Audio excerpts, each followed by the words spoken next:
तो आरबीआई की annual report के बाद वित्त मंत्री अरुण जेटली डीमोनेटाइजेशन के तमाम आंकड़ों पर विस्तार से बहुत कह सकते हैं सफाई देते हुए, लेकिन एक इंपॉर्टेंट पॉइंट यहां पर उन्होंने कहा कि क्या मकसद था डीमोनेटाइजेशन का। नोटबंदी का मकसद ये नहीं था कि लोगों का पैसा जब्त किया जाए। इसके मेन मकसद उन्होंने बताया ब्लैक मनी की पहचान करना, टैक्स बेस को बढ़ाना इसका उद्देश्य था। और उन्होंने साफ तौर पर कहा कि 25% में इस के तौर पर इस पर इजाफा भी हुआ है। डिजिटाइजेशन, टेरर फंडिंग पर लगाम लगाई गई है। लेकिन वित्त मंत्री कई बातों को गोलमोल कर गए। उन्होंने कहा कि जिस तरीके से उन्होंने ये अनुमान जताया था कि लगभग 12 लाख करोड़ रुपए की जो मनी है वो वापस आएगी, वो ना आकर उससे ज्यादा लगभग 15.44 लाख करोड़ रुपए पुराने नोटों में से लगभग 15.5 लाख करोड़ रुपए वापस लौटे हैं। मतलब वो 16,000 करोड़ रुपए का ही जो काला धन वो सिस्टम में वापस आया है। तो क्या हासिल हुआ है इस नोटबंदी के बाद सरकार को? मेरे साथ इस वक्त जी बिजनेस एडिटर मिहिर भट्ट हैं और एडिटर इनपुट राजेश सिंह भी हमारे साथ है इस पूरी खबर पर, बड़ी खबर पर और डिटेल में चर्चा करने के लिए। जी हाँ, बिल्कुल। तो देखिए, जो बड़े सवाल हैं हमारे साथ इनफैक्ट इस समय जीवीएल राव भी हैं बीजेपी से और आलोक शर्मा हमारे साथ कांग्रेस से मौजूद हैं। लेकिन मिस्टर राव, पहले मैं आपसे ये पूछना चाहूंगा कि इस पूरी एक्टिविटी से या फिर ये जो डीमोनेटाइजेशन का एक इतना बड़ा कदम उठाया था, उसमें सरकार ने पाया क्या है और खोया क्या है? We understand the number crunching जो मिस्टर जेटली बता रहे थे इस समय अपनी कॉन्फ्रेंस में, जो वो बातें कर रहे थे, या फिर जो आरबीआई की रिपोर्ट है that's also out in the open. लेकिन इसमें ultimately as an economy, as an country हमने अचीव क्या किया और हमने खोया क्या? वित्त मंत्री जी पिछले 15 मिनट में वही एक्सप्लेन किए हैं और देश की जनता बहुत अच्छी तरह से समझ रही है। और मैं आपको मेरे तरफ से उसकी एक्सप्लेनेशन देता हूं। अब देखिए, जब प्रधानमंत्री जी अभी हाल में जब इंडिपेंडेंस डे के दिन भाषण में कहा, वो 1.25 लाख करोड़ रुपए जो जमा हुआ बैंकों में नोटबंदी के समय में, वो पैसा वो उनके पास वैध पैसा नहीं है, इस प्रकार की इनकम टैक्स अथॉरिटीज को शक है। इसलिए वो शक के दायरे में आता है। वो लगभग 12 से 15% अमाउंट जो पूरा करेंसी था उसमें 12-15% वो अमाउंट है। वो कोई छोटी रकम नहीं है, 1.25 लाख करोड़। और उनमें से जो भी पैसा उनको एक्सप्लेन नहीं कर पाएंगे, वो पैसा एक तरह से उनको खोना पड़ेगा। वो सरकार के लिए वो पेनल्टी के रूप में, टैक्स के रूप में पूरा चुकाना पड़ेगा। उनके खिलाफ प्रोसिक्यूशन भी चलेगा। एक तो ये बात हुई। दूसरी बात, जो फेक करेंसी मार्केट में है, जो स्टॉक है, जो मतलब वो पूरा फेक करेंसी बैंकों में तो आ ही नहीं सकती है। तो जिनको खुद पता है उनके पास फेक करेंसी है, वो तो बैंक में जाकर के बेवकूफी नहीं करेंगे, पकड़े जाएंगे। तो इसलिए वो एक तरह से फेक करेंसी का पैसा एक्सटिंग्विश हुआ। वही एक कारण हो सकता है जिसके कारण जो स्टोन पेल्टिंग इंसिडेंट्स एक तरह से नोटबंदी के बाद बहुत कम हो गए हैं। उसके पहले वो बहुत चरम सीमा पर थे। और तीसरा, हमारी टैक्स बेस, ये वन टाइम फायदा को छोड़िए, ये जो टैक्स बेस आपके 90 लाख नए जो टैक्स पेइज, टैक्स असेसीज आपके दायरे में आ गए हैं, ये केवल और केवल एक नोटबंदी के निर्णय के लिए था। जो डर पैदा हुआ, मतलब इस देश में बेईमानी करना, एक बहुत लोग ये समझने लगे हैं बेईमानी करना ठीक है, बेईमानी को कोई पकड़ता नहीं है। और उनपे बिल्कुल इस प्रकार की जो गलत मानसिकता रही, जो 70 साल के कांग्रेस की, ज्यादातर कांग्रेस कार्यकाल में रही, मतलब ये आम बात बन गई है। मतलब भ्रष्टाचार करो, काले धन कमाओ, और कोई जो टैक्स देता है वो बेवकूफ है। ये आपने ये बात अक्सर सुना होगा इस देश में। जो कोई जो टैक्स भरता है वो मजबूरी में भरता है। सर, ये बात आपकी सही है। और इनफैक्ट मैं तो आपको याद दिलाना चाहूंगा, एज ए मीडिया हाउस हमने तो इस पूरी एक्टिविटी को सपोर्ट किया था जब बाकी पूरी दुनिया, सारे मीडिया इसमें लगे हुए थे कि डिमोनेटाइजेशन की वजह से एटीएम के बाहर लाइनें लग गई, ये हो गया, वो हो गया। हम उल्टा इस स्टेप को सपोर्ट कर रहे थे because in principle we agree कि इस देश में जो पैरेलल इकोनॉमी है वो खत्म होनी चाहिए। लेकिन जो सवाल है वो ये है कि 15,44,000 करोड़ सिस्टम से आउट हुए, 15,28,000 करोड़ सिस्टम में लौट आए। 16,000 करोड़ नहीं लौटा सिस्टम में, जो उस समय डिमोनेटाइजेशन के बाद अगले 48 घंटे में जो भी कुछ बयान ऑन रिकॉर्ड ऑफ रिकॉर्ड आए थे सरकार की तरफ से, उसमें खुद ये उम्मीद जताई गई थी कि 2.5 से 3 लाख करोड़ रुपया वापस आएगा ही नहीं, क्योंकि वो ब्लैक मनी था और लोग इससे रिपोर्ट नहीं कर पाएंगे। अब हम ये सुन रहे हैं कि लोगों ने ये भी रिपोर्ट किया तो टैक्स बेस बढ़ेगा, नए टैक्स असेसीज आएंगे सिस्टम में। ये सारी बातें अपनी जगह पर सही हैं, लेकिन फिर प्रधानमंत्री ने 15 अगस्त के दिन जो 3 लाख करोड़ का आंकड़ा दिया था कि 3 लाख करोड़ के आसपास का काला धन जो है वो सरकार ने उजागर किया है। डिमोनेटाइजेशन के बाद 2 लाख शेल कंपनीज हैं जो कि सामने आई हैं, और अब लोगों को असेस किया जा रहा है जिनके आईटी रिटर्न्स और उनके जो डिपॉजिट्स हैं उनके बीच में तालमेल नहीं है, उन्हें असेस किया जा रहा है। जो सवाल है वो ये है कि 15,44,000 करोड़ बाहर गए और 15,28,000 करोड़ अगर वापस आ गए सिस्टम में, तो क्या लोग अपने ब्लैक मनी को व्हाइट करने में सफल रहे, चाहे वो सोना खरीद कर हो, नई नई गाड़ियां खरीद कर हो, जो कि उस समय हो रहा था, ये आप भी जानते हैं।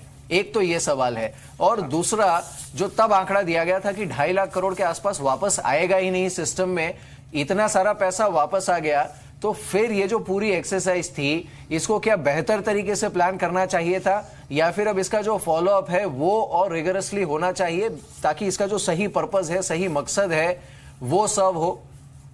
हाँ, आपने बहुत सही प्रश्न पूछा। मैं भी आपके चैनल पे कई बार नोटबंदी के दौरान आया था। आपने जो कहा बिल्कुल आपने उस समय एज ए कदम इसको समर्थन किया था। मैं मानता हूं इस बात को। और देखिए, ये इस प्रकार की आंकलन मेरे विचार से कहीं सरकार की ओर से कभी पब्लिकली कभी नहीं कहा गया। हो सकता है कुछ लोगों की अंदाज था इसमें से जो पूरी तरह जो भ्रष्टाचार की पैसा है, काले धन है, वो जमा करने में कुछ लोग कतराएंगे, इसके कारण कुछ हद तक पैसा नहीं आएगा। बट लेकिन वो किसी न किसी रूप में यदि ऐसा पैसा भी बैंकों में आया है, उनकी हर एक पैसा का, हर एक डिपॉजिट का ओनर कौन है, उनकी क्या बैकग्राउंड है, उनकी क्या आमदनी है, उनके क्या इनकम टैक्स रिटर्न्स है, ये सारे अकाउंट्स आज पैन के साथ जुड़े हुए हैं केवाईसी के द्वारा। तो इसलिए ऐसे जो भी डिपॉजिट किए गए उन सबको अभी वो सारे इनकम टैक्स के दायरे में है। और ऐसे सभी पैसों को जो नया जो सरकार ने जो ऑर्डिनेंस एक्ट लाया था उसके माध्यम से उसको सीज किया जा सकता है, यदि उनके पास कोई तर्क नहीं है उसको समझाने का। तो मैं मानता हूं। और दूसरा, आपने कहा कुछ लोगों ने, बिल्कुल ऐसे खबरें हमने भी सुने हैं, कुछ लोगों ने ब्लैक मनी को कन्वर्ट करने की कोशिश किए हैं। पहले से कुछ लोग पैसे को जला भी दिए थे। जो कन्वर्ट किए हैं वो भी एट कॉस्ट किए ना। किसी के पास लाख रुपया था, उन्होंने, कुछ लोग ऐसे बिल्कुल किए होंगे आप जो कह रहे हैं, बट लेकिन उन्होंने 70,000 की गोल्ड लेकर के उनको 1 लाख रुपया दिया है। मतलब उन्होंने 30% का पैसा तभी खोया है। और जो ऐसा पैसा अभी अकाउंट में आएगा, जिन्होंने डिपॉजिट किया है, गलत रूप से उसको एक्सचेंज किया है, उनका पैसा जब्त होने वाला है। मतलब इस देश में कभी ना कभी हमें मैसेज देने की जरूरत थी कि ब्लैक मनी, काले धन, आमदनी छुपाना, टैक्स, कर्ज नहीं देना, ये कोई आपके लिए कोई जन्म हक नहीं है। और इसके लिए आपको कॉस्ट चुकाना पड़ेगा। लोगों ने कॉस्ट चुकाया है। तभी 90 लाख लोगों ने ज्यादा अभी आमदनी के इनकम टैक्स के दायरे में आया है। टैक्स बेस बढ़ी है, डायरेक्ट और इनडायरेक्ट दोनों की बढ़ी है। आपकी ओवरऑल कैश इकोनॉमी, आप इतने बड़े पैमाने पर कैश रखने में कोई कतरा रहा है आज। नहीं, और वो बात आपकी सही है मिस्टर राव, आपकी बात सही है। जो सवाल है वो ये है कि जो मेन टारगेट था इस पूरी एक्टिविटी का, डीमोनेटाइजेशन, जो कि अपने आप में इतनी बड़ी एक्टिविटी थी, उसका मेन पर्पस ये था कि पैरेलल इकोनॉमी को रोका जाए, ब्लैक मनी को कर्ब किया जाए। और ये अभी भी ये जो लक्ष्य है सरकार का, इसके साथ हम भी एज अ मीडिया हाउस खड़े हैं। आप हमारे साथ बने रहिएगा। हमारे साथ आलोक शर्मा हैं कांग्रेस से। मिस्टर शर्मा, आपने वित्त मंत्री के भाषण को सुना होगा जो अभी उन्होंने दिया, और जो आंकड़े हैं आरबीआई के, आई बिलीव आपने वो भी पढ़े होंगे। अब आप क्या कहना चाहेंगे एज एन ओपोजिशन? उस समय तो आपने बहुत अपोज किया था। सरकार की दलील तो यह है कि देखिए, हम इतना पैसा जो कि कभी फॉर्मल इकोनॉमी में था ही नहीं, उसे लेकर आए मेन स्ट्रीम में, और जिन लोगों के आईटी रिटर्न्स मिसमैच कर रहे हैं, उनके जो अकाउंट डिपॉजिट्स हैं और आईटी रिटर्न, अगर उसमें कोई तालमेल नहीं है तो उन लोगों को भी पकड़ा जा रहा है। टैक्स पेयर बेस बढ़ा है। आप सहमत हैं इस आर्गुमेंट से? क्या कहना चाहेंगे आप? एक और प्रेस कॉन्फ्रेंस आपको भाजपा की करा लेनी चाहिए थी। क्योंकि बहुत अच्छे तथ्य वो रख रहे थे। कांग्रेस के पास अब बहुत देर से आए। खैर, मुद्दे की बात पर आते हैं। लाल किले की प्राचीर से एक आंकड़ा प्रधानमंत्री महोदय देते हैं, चीफ इकोनॉमिक एडवाइजर एक आंकड़ा देते हैं, आज फाइनेंस मिनिस्टर आंकड़ों से भाग गए हैं। वो कहते हैं 91 लाख करोड़, 91 लाख जो है लोग नए टैक्स पेयर जुड़ गए हैं। ये सरकार है या ड्रामा कंपनी है? इन्होंने अपने साथ साथ आरबीआई को भी ड्रामा कंपनी बना लिया है। आंकड़ों में कहीं तारतम्यता नहीं है और डिजिटल भारत की ये बात करते हैं। अभी जीवीएल साहब पता नहीं कहाँ कहाँ घुमा रहे थे। पूरा देश जो है वो टैक्स चोर है और बीजेपी जो है केवल पाक साफ है। पूरे देश के अंदर तमाम व्यापारी जो है वो टैक्स चोर हैं और बीजेपी जो बिहार के अंदर अपने वहां पर प्रॉपर्टी खरीदती है काले धन से, जिस तरह से वो कैश से खरीदती है, वो बिल्कुल पाक साफ है। 1000 रुपए के जितने नोट अभी करोड़ों लोग सिस्टम से गायब हो गए, उनका इनको पता ही नहीं है। जो पार्लियामेंट की फाइनेंस कमेटी है वो आरबीआई को लताड़ लगा रही है और ये सरकार कह रही है कि साहब बहुत अच्छा काम हो गया है। आज देखिए किस तरह से टेररिज्म बढ़ा है, नक्सलिज्म बढ़ा है। पत्थरबाज जो 4500 इन्होंने छोड़े थे वहां जेलों से, वो किस तरह से 4500 पत्थरबाज की घटना बढ़ती चली गई है। इनके पास पूछिए 628 नाम हमने दिए थे ब्लैक मनी वालों के, जिनका स्विस बैंक में अकाउंट था, वो 628 से 629 नहीं कर पाए। लेकिन लड़ाई बीजेपी लड़ रही है, बाकी पूरा देश चोर है। डिजिटाइजेशन की बात करते हैं। अरे भाई, आप मुझे केवल ये बता दीजिए कि आपके पास आरबीआई पिछले 5 महीने में कितने काले, कितने पीले, कितने सफेद नोट जमा हुए, वो आंकड़े आपके पास है नहीं। आप बताइए कितने जाली नोट आए, आपके पास आंकड़े नहीं है। लेकिन भारत डिजिटल होना चाहिए। मोदी जी ने बहुत अच्छा भाषण दिया था ना, वो भाषण से ही पूरा देश चलेगा, क्योंकि मोदी जी का नारा है भाषण ही मेरा प्रशासन है। लाल किले के प्राचीर से देश का प्रधानमंत्री कहता है कि 3 लाख करोड़ रुपए हमें मिला है। अरे भाई, कहाँ है, कौन से बैंक में, कौन से ट्रेजरी में? मैं उस दिन भी जी न्यूज पर था और मैंने तुरंत पूछा था कि मोदी साहब बताइए वो पैसा कहाँ है। वो 2 लाख कंपनियां, शेल कंपनियां बंद कर दी हमने। अरे भाई, कौन सी कंपनियां थी वो, किसकी कंपनियां थी, आप नहीं बताएंगे। बेरोजगारी लगातार बढ़ रही है, जीडीपी लगातार गिर रहा है, लेकिन भाषण बहुत अच्छा चल रहा है। आप मुझे केवल ये बता दीजिए, अगर इतने अच्छे मकसद थे इनके, महंगाई बढ़ गई, जीडीपी गिर रहा है, बेरोजगारी लगातार बढ़ रही है, तो कौन सा मकसद था? एक ही प्रेस कॉन्फ्रेंस में देश का वित्त मंत्री कहता है कि 3 मकसद थे, 15 मिनट बाद कहता है 4 मकसद थे। मोदी साहब ने 1 मकसद से चले थे वो, और डेली गोल पोस्ट जिस तरह से 37 दिन में पूरे देश ने देखा था। ठीक है आलोक जी, आपको भी पूरा समय मिला बोलने का। नरसिम्हा राव जी ने तो पूरे पॉइंट्स अपने सामने रखे हैं। जीवीएल नरसिम्हा राव जी ने, आपने अभी पॉइंट रखे, आपको पूरा समय मिला है बोलने का। नहीं, आप इनसे पूछिए 17% कैश का लेन देन जो है वो कम हो गया। जी, हम पूछ लेंगे उनसे, हम पूछ लेंगे। हमारे भी सवाल है, जी बिजनेस भी लगातार सवाल उठा रहा है। इस पूरी प्रक्रिया को, पूरा जो ये एक्सरसाइज हुई है, इसको अच्छे से असेस करने की जरूरत है और सब मिलकर कर रहे हैं हमारे साथ। ठीक है आलोक शर्मा जी, आपके पास फिर से आएंगे, आपके पास आएंगे आपके पास एक बार फिर से। लेकिन राजेश जी, इस पूरे एक्सरसाइज के बारे में अब जो रिपोर्ट आई है, उसके बाद ये कहा जा रहा है कि 1000 रुपए के 0.0007% ही नोट नकली पाए गए, ये फिगर, और 500 के 0.002% नोट नकली पाए गए। बिल्कुल, ये आरबीआई ये दलील दे रहा है कि हमने एक एक नोट की गिनती की और इसीलिए हमें इतना टाइम लगा ये सारा फिगर्स रिलीज करने में।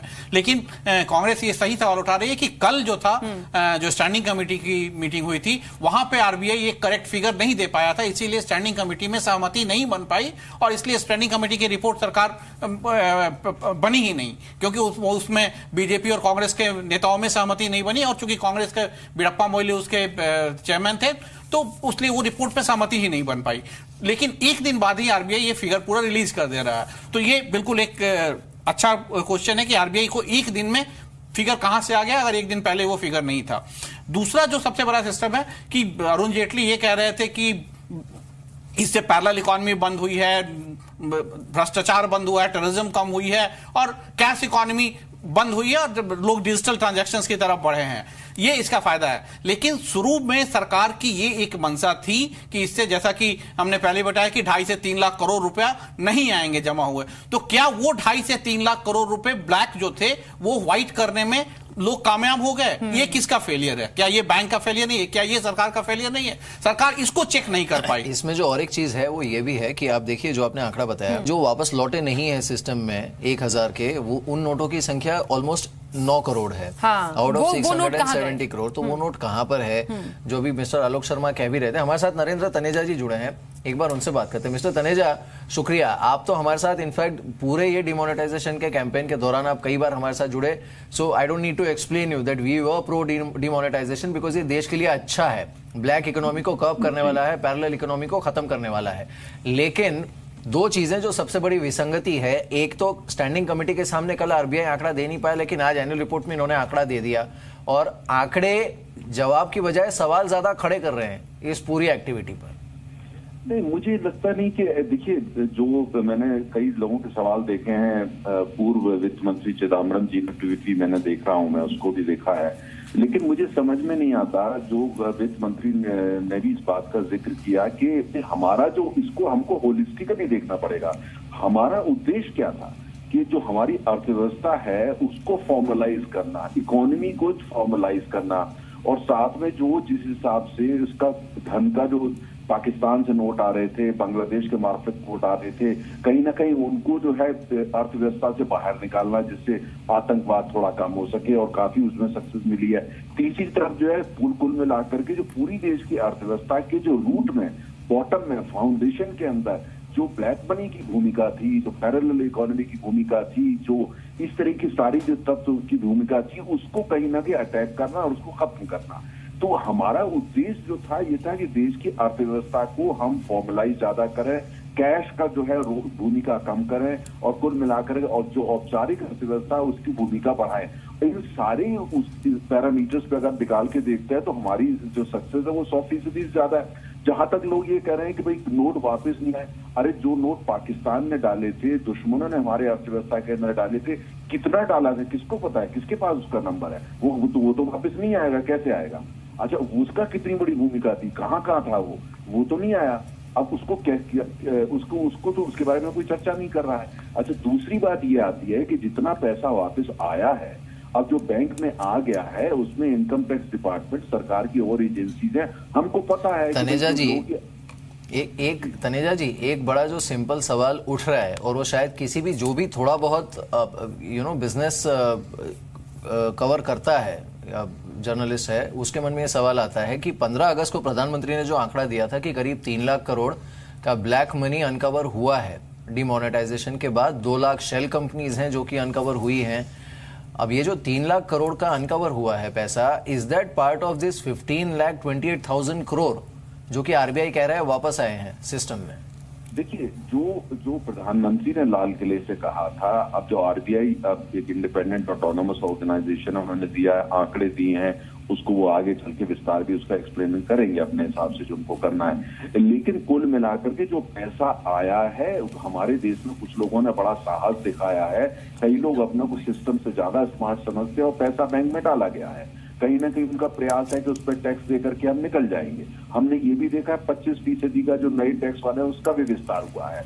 टैक्स कलेक्शन जो अगर आप उठा करके फिगर उठा करके देख रहे हैं, उसमें भी हम देख रहे हैं 14% की बढ़ोतरी आई है डायरेक्ट टैक्स के अंदर। तो ये अब इस पे अब जो है पूरी कॉम्बिंग हो रही है, पूरा इसको देखा जा रहा है, और आप देखेंगे कि इसमें से बहुत बड़ी राशि जो है, जिन लोगों ने ये समझ के दे दिया कि वो सिस्टम को आउटस्मार्ट कर देंगे, ऐसा नहीं कर पाएंगे, वो पहचाने जा रहे हैं और पहचाने जाएंगे, और देश के सामने उनका चेहरा भी दिखाया जाएगा, और साथ में जो कानून वहां पे जो अपना काम कर रहा है, कानून अपना काम करेगा, क्योंकि जो इशारा करा गया था, और दूसरी तरफ जो है प्रधानमंत्री ने जिस चीज का जिक्र किया था, आप थोड़ा इंतजार करिए, वो सारे डिटेल जो है वो भी जनता के सामने धीरे धीरे करके सरकार शेयर करेगी। यहाँ पर 2 इम्पोर्टेंट हम एक्चुअली बाइट सुनाना चाहते हैं। मतलब जो प्रधानमंत्री नरेंद्र मोदी जी ने कहा था आज से 9 महीने पहले, अगर हम आपको ले चलें, जब नोटबंदी का ऐलान किया गया था, डिमोनेटाइजेशन, 9 नवंबर का वो दिन, 8 नवंबर का वो दिन, जब इस 500 और 1000 रुपए के नोटों को बैन करने की बात कही गई, लीगल टेंडर नहीं रहेंगे कहा गया।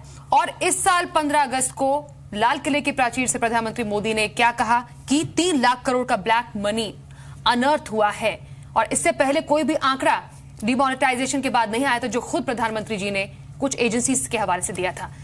ये दोनों बातें सुनिए। देश को भ्रष्टाचार और काले धन रूपी दिमक से मुक्त कराने के लिए एक और सख्त कदम उठाना जरूरी हो गया है। आज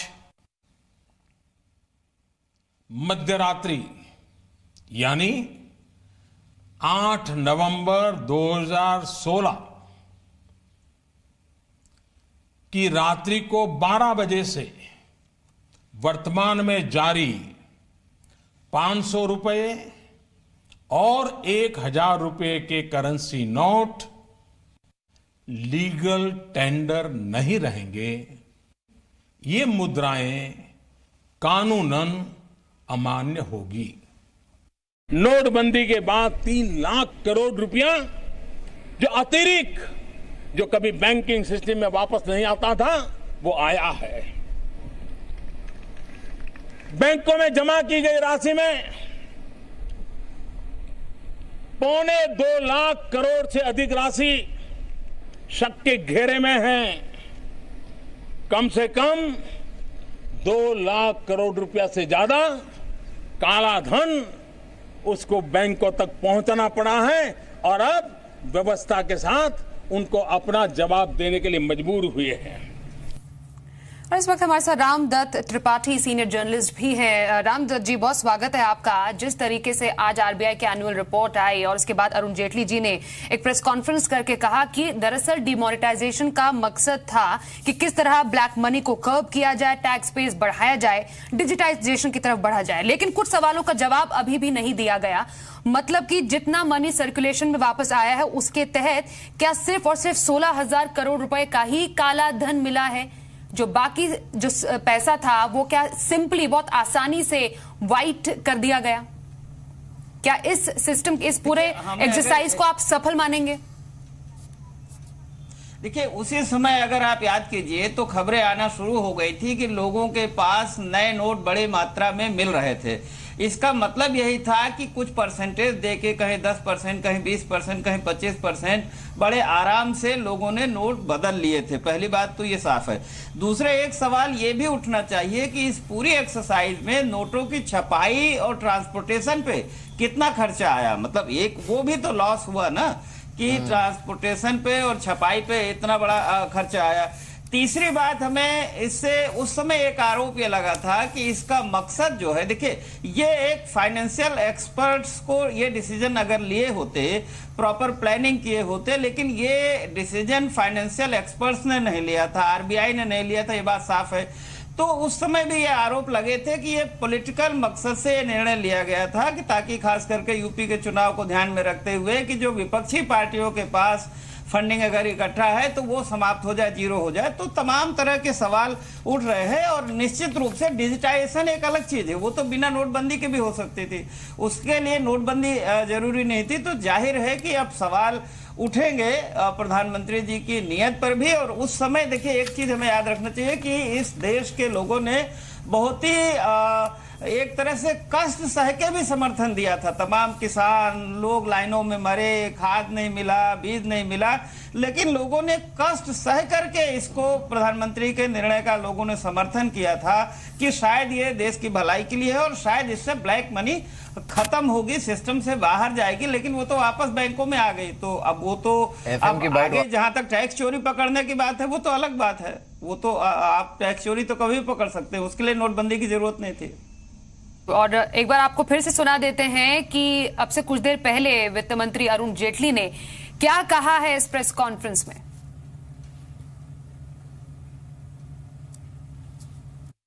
टैक्स बेस बढ़े, ये एक उद्देश्य था। पैसे जो गुमनाम था वो मलकियत के साथ उसको जोड़ दिया जाए और फिर उस मालिक के खिलाफ टैक्स इवेजन की कार्रवाई हो सके, ये एक उसकी दूसरी प्रक्रिया थी। डिजिटाइजेशन का एक्सपेंशन हो, ये इसका उद्देश्य था। जो जाली नोट हैं वो इसमें अलग कर पाएं और पहली बार आरबीआई ने यह प्रक्रिया की है कि एक एक जाली नोट को अलग करने का प्रयास किया है। जो इनफॉर्मल इकोनॉमी है, जो बिल्कुल व्यवस्था के बाहर सरवाइव करती थी, उसको फॉर्मल के साथ मेलना, ये उसका एक उद्देश्य था। अर्थव्यवस्था को लेस कैश अर्थव्यवस्था बनाना, जिसमें इस रिपोर्ट में भी लिखा है कि 17% कैश व्यवस्था में ऑलरेडी एक ही कदम से कम हुआ है। और इसके अतिरिक्त जो आतंकवादियों के पास पैसा रहता था डिमोनेटाइजेशन के बाद वो भी स्क्वीज हो और वो प्रत्यक्ष रूप से जम्मू कश्मीर में, छत्तीसगढ़ में, इन क्षेत्रों में वो स्क्वीज होना, कम होना, उसकी एक प्रक्रिया सामने नजर आई है। One after the other, if you look at the big picture, each step has been taken in the direction of squeezing the cash and formalizing the economy. There's been a consistent method on it, and whatever further steps in this direction are required, I've already announced, so I don't mind repeating it. It's no news that I am giving you. My next step is going to be to put an end to black money used in elections, and therefore how to ensure that it's tax-paid money which comes into the political system and for electioneering purposes. That's the next stage for which we are almost at the final stage of our proposals. तो ये अभी mister Jaitley ने जो कहा, लेकिन तनेजा जी, ये जो big picture जिसकी वित्त मंत्री अरुण जेटली जी ने भी अभी बात कही है कि there is a method in this madness, एक सिस्टमैटिक तरीके से सारे कदम एक के बाद एक उठाए जा रहे हैं। I think what is missing right now is ये जो बिग पिक्चर है, इसे शायद जनता के सामने ले जाने का वक्त आ गया है कि जब सरकार खुलकर ये बताए कि आखिरकार यहां अब से 5 साल बाद या 3 साल बाद देश में पैरेलल इकोनॉमी कब होगी, तो कितनी होगी, क्या क्या कदम उठाए जाएंगे, तो जिससे कि ये आरोप लगना बंद हो जाए कि डिमोनेटाइजेशन अच्छा था, बुरा था, देश की इकोनॉमी को डैमेज हो गया, वगैरह वगैरह। इसका वक्त आ चुका है मिस्टर तनेजा। बिल्कुल, आपने देखिए, आपने बिल्कुल सही दिया। जैसे एक साथी आपके स्टूडियो में कह रहे हैं कि भाई ये एकदम फैसला लिया गया, कोई तैयारी नहीं थी। मैं छोटा सा एक सवाल उठता है कि जो रीमोनेटाइजेशन का प्रोसेस शुरू हो गया उसी समय जिस दिन डीमोनेटाइज किया, रीमोनेटाइजेशन का उसी सेकंड से काम शुरू हो चुका था। तो 2000 का नोट मार्केट में आ गया था, 2000 का नोट भारी मात्रा में पहले छप चुका था। लंबी तैयारी थी और इसीलिए भारी मात्रा में नोट, और उनको ले जाने के लिए डीमोनेटाइजेशन अनाउंस 6 घंटे के अंदर हवाई जहाजों ने यात्रा शुरू कर दी थी और नोटों को इधर उधर पूरे देश में ले जाना शुरू कर दिया था। पूरी सोची समझी लंबी प्लानिंग के बाद ये किया गया था, ऐसा नहीं था। ये अफवाहें होती है। अब दूसरी तरफ ये देखिए, मैं आपको बताऊं, जो आपने जो जिक्र किया कि भाई देश की जनता तो समझ रही है, देश की जनता को पता है कि ये सरकार और ये प्रधानमंत्री एक हमारी व्यवस्था के अंदर ईमानदारी और पारदर्शिता लाने का प्रयास कर रहे हैं और उसके लिए वो युद्ध कर रहे हैं। लेकिन कुछ लोग हैं जो इस पर सवाल उठाते हैं, उनको भी जवाब दिया जाएगा। लेकिन सबसे अच्छी बात यह है कि 99% लोगों को तो वो समझ रहे हैं इस बात को कि भाई ये जो लड़ाई है ये ईमानदारी की लड़ाई है। और दूसरी बात यह है कि जो जिस तरह की बातें अफवाहें फैलाई जाती हैं, जैसे ये कहा गया कि कोई तैयारी नहीं थी, प्रधानमंत्री एकदम आए और उन्होंने दूरदर्शन के सामने हो गए और अनाउंसमेंट कर दिया। अब इस तरह की बातें अगर वो लोग करें जो अर्थव्यवस्था को समझते हैं, तो फिर थोड़ा आश्चर्य होता है कि भाई रीमोनेटाइजेशन फिर कैसे शुरू हो गया 1 घंटे के अंदर, वो नोट इतने सारे बड़ी मात्रा में कहां से आ गए। अब दूसरी बात यह है कि जो सारा प्रोसेस था वो कैसे शुरू हो गया, कितने महीने पहले से नोट छप रहे थे, कितने लोग प्रेस के अंदर ही थे, वो प्रेस के बाहर जाना भी उनको अलाउ नहीं था। तो ये सब कैसे प्लानिंग हो रही थी, और इसके साथ में लॉजिस्टिक्स की पूरी प्लानिंग करेगी, इंडियन एयरफोर्स तक उसमें शामिल हुई। तो मेरा ये कहना है ठीक उसी तरीके से जो आज वित्त मंत्री ने अभी कहा है, सही तस्वीर यही है। और जो चुनाव को लेकर के फंडिंग की बात जो अरुण जी ने कर दी, देखिए ये कुल मिलाकर के ये नहीं कि उसको बीच सब चीज को अटैक करा जाएगा, जिससे कि देश की जो हमारी अर्थव्यवस्था है, खास तौर से फाउंडेशन का काम शुरू हो चुका है। उसके बाद उसका पूरा पिरामिड जो है उसमें पारदर्शिता लाना और फॉर्मलाइज करना। क्रिटिसिज्म, देखिए क्रिटिसिज्म तो होगा, और ज्यादा जो क्रिटिसिज्म हमारा हो रहा है वो उन लोगों का है जिनको हमारी आइडियोलॉजी से परेशानी है, और उन लोगों का हो रहा है जिनको इस बात से परेशानी है कि ये पारदर्शिता क्यों आ रही है, ईमानदारी क्यों आ रही है, ब्लैक मनी को क्यों टारगेट किया जा रहा है। बहुत सारा वर्ग है बहुत बड़ा, और अभी तक उनकी चली है और वही संपन्न हुए हैं, वो भी हम पे अटैक कर रहे हैं। तो मोटिवेटेड भी ये है। उसके बावजूद आपका प्रश्न बिल्कुल सही है, मैं आपकी बात से भी समझ रहा हूँ। और चीज को हम जितना एक्सप्लेन करना है हम आपके माध्यम से और सीधे जनता को इस चीज को बिल्कुल एक्सप्लेन करेंगे। जहां जहां एक्सप्लेन करने की जरूरत है आम आदमी की भाषा में बिल्कुल करेंगे उसको। जी चलिए, इस बीच हमारे साथ कुछ और मेहमान भी जुड़े हैं। प्रणब सेन हमारे साथ मौजूद हैं, फॉर्मर मेंबर प्लानिंग कमीशन के। मिस्टर सेन, शुक्रिया हमारे साथ इस बातचीत में शामिल होने के लिए। आपने तो सारे ही पक्ष सुने होंगे, जो वित्त मंत्री जी ने कहा वो भी सुना होगा आपने, कांग्रेस की तरफ से जो सवाल उठाए गए हैं वो भी सुने होंगे आपने, और आरबीआई की रिपोर्ट भी देखी होगी। तो आपका की टेक अवे क्या रहा? इतना बड़ा कदम, एक जिसे अनपैरेलल कहा जाता है इन द हिस्ट्री, वो उठाया गया था, उसका इम्पैक्ट जो आरबीआई के रिपोर्ट में दिखा है उससे कितने संतुष्ट हैं आप? देखिए, आरबीआई की रिपोर्ट में जो लिखा है वो इसका बस एक छोटा सा हिस्सा है और वो सही है। आरबीआई का काम सिर्फ हमारे मनी सप्लाई कितना है, कितना निकला था, कितना वापस आया है, इसका ब्यौरा देना। इससे आगे उनका कोई अहम रोल नहीं है। अब सारा मुद्दा एक हिसाब से वित्त मंत्रालय पे चली आई है कि इसके आगे वो क्या कर रहे हैं। पैसा जो वापस आया है, जो बैंकों में जमा हुआ है, जो अब बैंकों से निकल के इधर उधर बंट रहा है, इसका जांच पड़ताल करने का जिम्मेदारी वित्त मंत्रालय का है। अब मुसीबत यह है कि हम ये कह सकते हैं कि जब आरबीआई को बताया गया कि डिमोनेटाइजेशन करना है, उनके पास वक्त नहीं था, तो तैयारी करने के लिए उनके पास ना तो वक्त था और ना ही साधन थे उस समय। पर अब 10 महीने गुजर चुके हैं। वित्त मंत्री ये नहीं कह सकते कि उनकी तैयारी पूरी तरह से हो चुकी है, क्योंकि अब तक हमें ऐसा कोई आंकड़ा मिला, ना हमें कोई संतुष्टि मिली कि हमारे टैक्स डिपार्टमेंट ये जो नया जो डेटा आया है बैंकों से, उसको वो कैसे इस्तेमाल कर रहे हैं और यदि इस्तेमाल कर रहे हैं भी या नहीं। अब जब तक ये बात हमें समझ ना आए, तब तक लोगों के मन में होगा कि इतना बड़ा एक कदम उठाया गया, पर उसके बाद जो फॉलो अप एक्शन होनी चाहिए थी वो नहीं हो रहा है। बिल्कुल, पर प्रणव से क्या आप ये मानते हैं कि डिमोनेटाइजेशन का फैसला सही है या गलत है? इस पे अब डिबेट नहीं हो रही है। अब वो डिमोनेटाइजेशन हो गया, उसका अब इम्पैक्ट, आफ्टर इम्पैक्ट सरकार ये बोल रही है कि 15,28,000 करोड़ रुपए आरबीआई के फिगर में आ गया कि 44 से आ गया बैंक अकाउंट में। प्रधानमंत्री 15 अगस्त को बोल रहे हैं कि 2.25 लाख करोड़ जो है वो एक डाउटफुल है। उस पे अब इनकम टैक्स डिपार्टमेंट क्या एक्शन ले रही है? इस पर प्रणव जी आपके पास आते हैं, लेकिन इस बीच हमारे साथ इस समय एचडीएफसी के मिस्त्री जुड़े हैं सीधे न्यूयॉर्क से।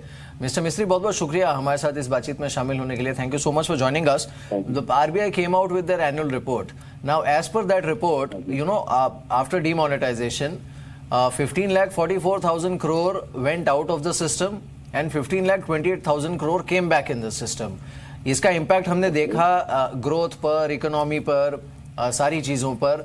आरबीआई की जो प्रिंटिंग कॉस्ट है for new currency, that has more than doubled. सरकार का जो डिविडेंड है वो कम हो गया आरबीआई से। But net do you see this as a major strike on black economy that it was perceived to be, या फिर ऐसा लगता है कि people were able to convert their black money into white and push it back into the banks?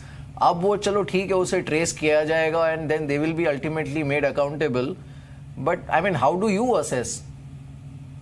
The way I assess it is that people may have found their own ingenious ways of transferring their black money into white money or converting the black money into white money. But the two distinct advantages that demonetization has seen, which is undisputable, is that physical cash has got converted into financial assets. अगर आप अपनी आज देख रहे हैं तो banking system में कितनी लिक्विडिटी है, liquidity situation, the comfortable situation that you are seeing, the lower interest rates that we are seeing in the economy is largely a function of demonetization, and because of the fact that people converted their cash into bank accounts. So physical cash has moved into bank accounts. It's moved to financial assets. Financial assets is lying in line. It's going to stock markets. It's going to debt markets. The financial markets are there.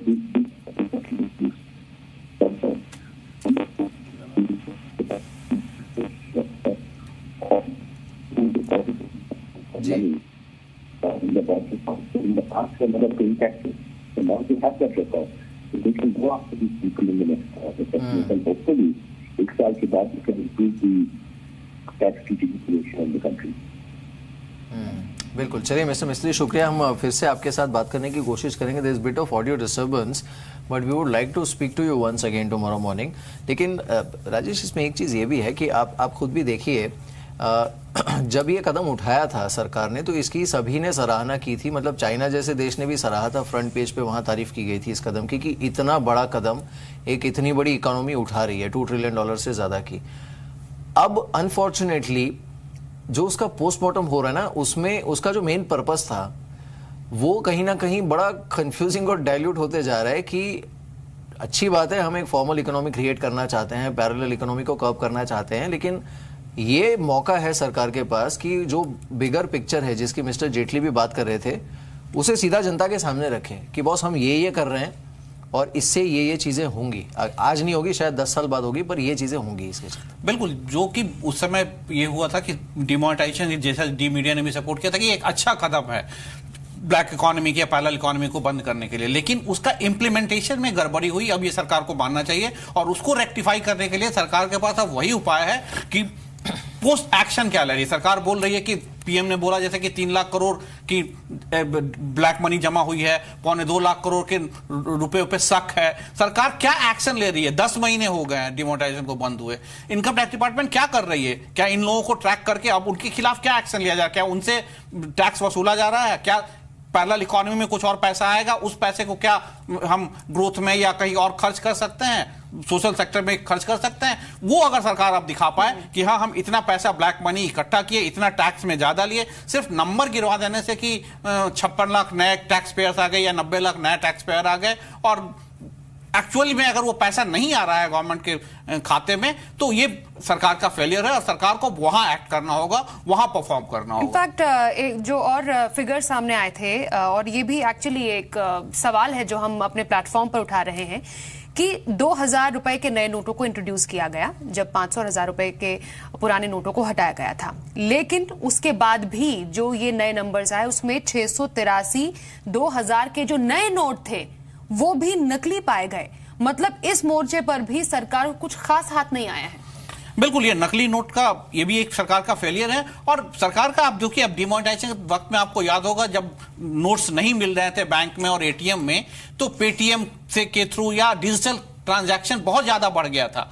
आज के दिन देखिए common आदमी भी ये feel कर रहा है कि डिजिटल ट्रांजैक्शन अब उतना नहीं हो रहा है, हम और आप कैश खर्च करने लगे हैं। तो क्या हम फिर पुराने वही ढर्रे पे चले जा रहे हैं? तो फिर डिमोनेटाइजेशन का फायदा क्या हुआ? जब हम 10 महीने के बाद अगर आप एनालिसिस करें तो फिर वही आप 80-90% अगर हम कैश इकोनॉमी की तरफ बढ़ रहे हैं, तो वो गवर्नमेंट नहीं बुना पाई। जो मेन पर्पस था कि डिजिटल इकोनॉमी हो जाएगी, ब्लैक मनी कर्व हो जाएगी, तो वो नहीं हो रही है। अगर फिर से आप देखिए कि नकली नोट आने लगे 2000 के, तो फिर से ब्लैक मनी क्रिएट हो रही है। अगर आप फिर से डिजिटल इकोनॉमी की जगह कैश इकोनॉमी में जा रहे हैं ज्यादा लोग, तो वो वहां पे आप देखिए, अगर आप फिगर उठाइए 10 महीने पहले का, दिसंबर जनवरी का फिगर और अब का फिगर, तो आप देखिए कि कैश इकोनॉमी बहुत ज्यादा बढ़ गई है, डिजिटल काफी कम हो गई है। तो यहां पे सरकार को इफेक्टिव स्टेप्स उठाने होंगे। अगर जेटली ये कह रहे हैं कि डिजिटल इकोनॉमी बढ़ेगी, तो वहां डिजिटल इकोनॉमी के लिए क्या कर रहा है, किया जा रहा है, जो इनकम टैक्स डिपार्टमेंट क्या एक्शन ले, जब तक ये ऑन ग्राउंड नहीं दिखेगा तब तक ये आगे का प्लान क्या है एक्चुअली? अब इसके बाद डिमोनेटाइजेशन को अब इतना समय हो गया है, क्या उसका असर अब आगे आने वाले टाइम में दिखने जा रहा है? अब किस तरीके से जो इनका आईटी डिपार्टमेंट है इसको लेकर अब आगे स्टेप्स लेने जा रहा है, ये इंपॉर्टेंट पॉइंट है जो देखने लायक होगा। हालांकि अरुण जेटली जी ने तो तमाम अच्छी बातें कही, इसको लेकर अपनी पीठ भी थपथपाई, बट एक्चुअली क्या हमें नोटबंदी से वो फायदा हुआ जिसके तहत एक्सरसाइज की गई थी? इस पर डिटेल कवरेज लगातार जी बिजनेस पर हम आपको दिखाते रहेंगे तमाम बड़े बड़े चेहरों के साथ। फिलहाल एक छोटे से ब्रेक ले रुकेंगे, तमाम बड़ी खबरों का सिलसिला आगे भी जारी रहेगा न्यूज़ टुनाइट में।